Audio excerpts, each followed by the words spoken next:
Bagaimana hukum membawa anak-anak ke masjid? Pada dasarnya membawa anak-anak ke masjid hukumnya boleh dan terlalu banyak dalil akan hal tersebut, ya. Di antaranya Rasulullah SAW sendiri pernah ke masjid hamilu Umamah. Rasulullah SAW salat sambil menggendong Umamah dalam masjid yang dilihat oleh para sahabat. Demikian juga Nabi SAW pernah salat, kemudian datang Hasan atau Husain naik di atas pundak Nabi SAW. Akhirnya Nabi sujudnya lama dan para sahabat akhirnya sujudnya juga lama. Setelah selesai salat, maka mereka bertanya kepada Nabi, "Ya Rasulullah, innaka qad sajadta sajadatan atolta fiha." Ya Rasulullah, sungguh engkau sedang sujud dengan sujud yang lama, ya. Ahadatha syai'un am unzila ilaik? Apakah telah terjadi sesuatu ataukah ada wahyu yang turun makanya sujud lama? Jangan-jangan Nabi sedang sujud turun wahyu. Kata Nabi SAW, kullu dzalika lam yakun. Semuanya tidak ada. Walakin ibni hadza, akan tapi cucuku ini irtahalani. Cucuku naik di atas pundakku dan menjadikan aku seperti kuda-kudaan, seperti onta tunggangannya. Fakarihtu an uajjilahu hatta yaqdi hajatahu. Dan aku tidak ingin aku menurunkan dia sampai dia puas dulu. Jadi akhirnya gara-gara Nabi biarkan naik di atas pundak Nabi sujudnya lama, akhirnya para sahabat jadi korban, ikut sujud apa? Lama. Ini dalil bahwasanya Nabi bawa anak-anak.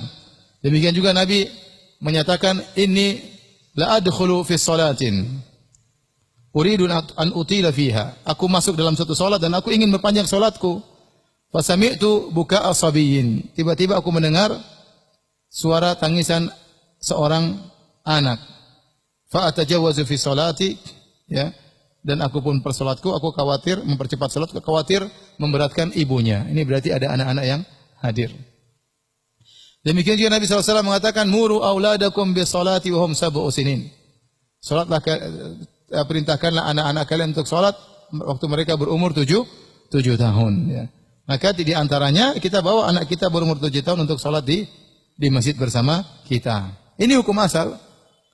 Akan tapi kalau ternyata dijelaskan oleh para ulama, kalau ternyata anak-anak mengganggu jalannya salat dengan hal yang tidak wajar, ya, teriak-teriak sana sini, berlari-lari, ya, kemudian lompat sana lompat sini di tengah-tengah orang sedang salat, maka kemaslahatan salat lebih utama daripada kemaslahatan anak-anak tersebut. Kemaslahatan umum lebih utama daripada kemaslahatan pribadi. Kalau Nabi SAW melarang orang di masjid baca Quran dengan suara keras karena bisa mengganggu orang yang lain, padahal baca Quran, tapi suaranya keras bisa mengganggu orang lain, Nabi suruh tidak boleh keras-keras, apalagi tatkala sedang salat kemudian anak-anak teriak-teriak mengganggu yang lainnya, ya. Karenanya, ya, jika seorang bawa anak, hukum asalnya boleh, tapi dia berusaha menjaga apa? Berusaha menjaga anaknya. Jangan sampai dia kemudian gara-gara ingin mencatat akhirnya anaknya mengganggu ibu-ibu yang lain tidak bisa catat, ya. Ya. Untuk itu dia korban. Dia tidak usah mencatat, dia jaga anaknya, dia lihat anaknya. Nanti dia ulang di rumah atau dia catat di rumah, ya. Jadi seorang harus memikirkan orang lain pula, ya. Terkadang kita juga harus kasih uzur. Terkadang sebagian ikhwan atau akhwat dia harus bawa anaknya, dia ingin ikut pengajian, ya. Atau sebagian orang suaminya istrinya lagi tidak di rumah, anaknya mau dia tinggal di rumah, dia ingin sholat berjamaah. Ini itu terjadi, terkadang kejadian seperti itu. Kalau dia mau pergi sholat berjamaah, istrinya tidak di rumah, anaknya harus dia bawa. Kalau dia bawa anaknya, akan timbul keributan di masjid. Terkadang adanya nangis-nangis, teriak-teriak, ingin sholat ke masjid. Saya pernah dulu anak saya, Zainab, perempuan. Saya mau ke masjid, dia nangis-nangis. Nangis-nangis, terus saya bilang, Zainab, ke masjid itu yang laki-laki, Zainab. Kalau perempuan di rumah saja. Kata Zainab, saya laki-laki, Bi. Pokoknya dia mau ikut. Pokoknya dia mau ikut. Ini kejadian saya alami sendiri. Saking ingin ikutnya, dia bilang, saya laki-laki, Abi. Ya, dia ingin ikut. Jadi terkadang kita harus bawa anak kita memang dalam masjid. Tapi kalau kita sudah bawa ke sini, ya, kita harus jaga baik-baik. Jangan sampai mengganggu yang lain. Adapun kalau anak sudah berusia 7 tahun atau sudah bisa dikasih tahu, maka itu tidak mengapa. Makanya kalau seorang bawa anaknya dari rumah menuju masjid, di tengah jalan dikasih tahu, nak, kamu jangan ribut, nak. Masjid itu bukan tempat main-main. Masjid adalah tempat yang dimuliakan oleh Allah. Masjid tempat baca Quran, tempat ngaji. bukan tempat untuk main-main. Diingatin terus. Awas nak, kalau kamu lari-lari nanti Abi cubit. Awas ya, Abi cubit bagian atas bagian bawah ya. 3 kali ya. Ya, diingat terus sampai dia langsung Allah Akbar, tenang dia.